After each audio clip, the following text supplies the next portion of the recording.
Hello, this is Dating Violence, our presentation for public health by Hannah, Anna, myself, Carell, Grace, Kayla, Kimberly, Ariana, Daniel, Stephanie, and Chanel.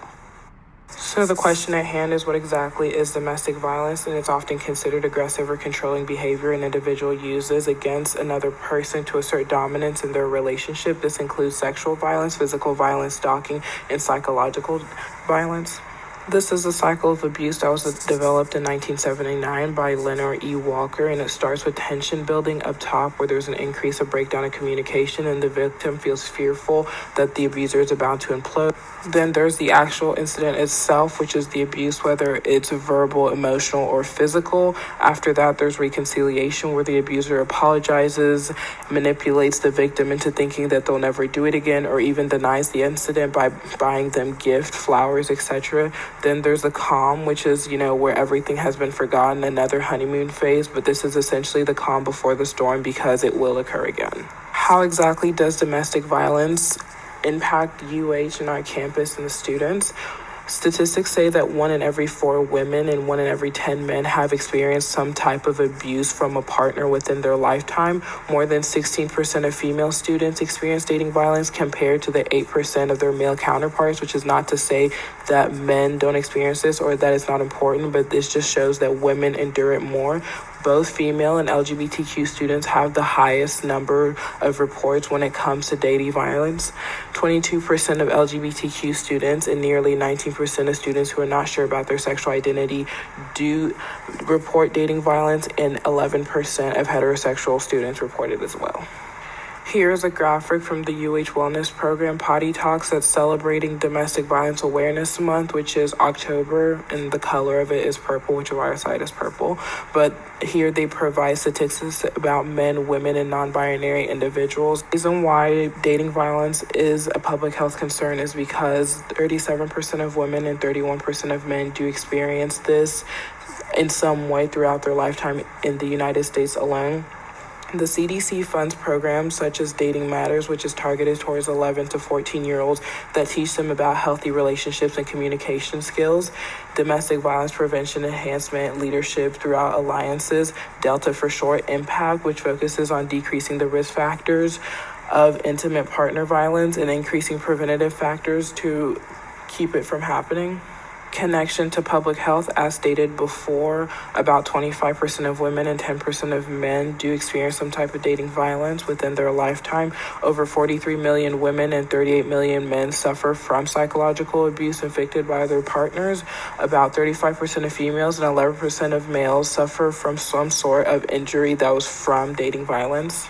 Environmental health sciences, about 3.3 million children do witness some sort of abuse happen to a female caretaker in their life, which later on leads to hostility, aggression, and withdrawal later on in life. Before companies started addressing dating violence at home, a net worth of $1.4 billion and 7.9 million workdays were lost annually because of dating violence. In 2014, California agencies sheltered over 5,700 people and provided counseling and resources to get them back on their feet. Epidemiology, dating violence is typically caused from a lack of experience in a relationship, a toxic masculinity complex, or mental health issues, or just low self-esteem itself. It can also cause something as severe as homicide or long-term damage or violence that leads into adulthood. It can also lead to depression, anxiety, drug abuse, sexual assault, and STIs.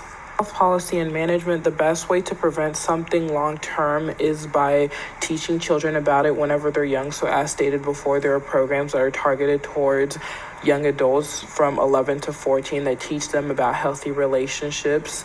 The 3 most widely known organizations for dating violence are Safe Dates, Youth Relationship Projects, and the 4th Our Curriculum. There are multiple different safe houses and just resources in general for people who need help. Here's the Dating Violence Hotline. Social behaviors and sciences, sexual and gender minority groups are more at risk for dating violence.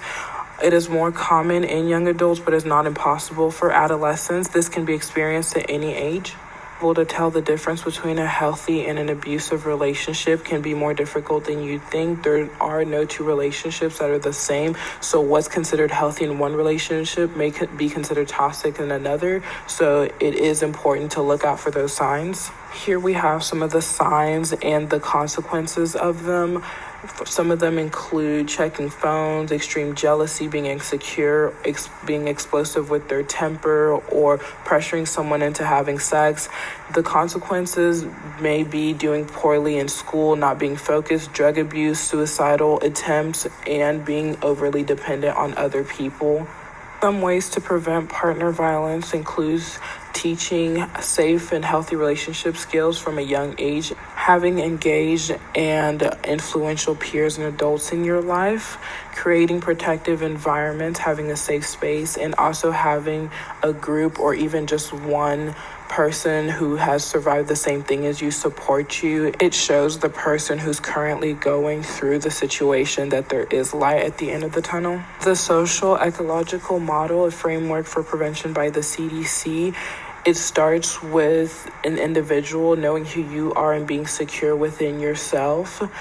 Then we go to the second level, which is relationship, which is like your close or immediate family, people who have a direct impact or effect on your life.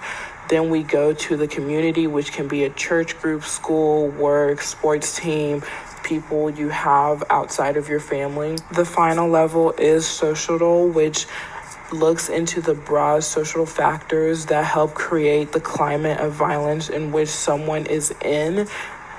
This includes social cultural norms within a society. This can be toxic masculinity or a very toxic patriarchal society. A real story of dating violence occurred to a college student at OU by the name of Allie Stevens. She was brutally attacked by her boyfriend named Gage Ford. She was 19 and 16 weeks pregnant with his baby whenever he decided that he did not want to be with her or keep the baby anymore. And on the 1st of October, she filed a police report, but he ended up making bond for $1,500. And after that, he once again attacked her and she was beaten unrecognizable. On the 17th of October, she went to the hospital with severe injuries, and then he had a new bond of $250,000. Today, Allie is in good health and she has fully recovered with her baby, who she describes as perfect. Here's the link to our Kahoot for anyone who wants to quiz themselves on what they've learned today. And here are references. Thank you for listening.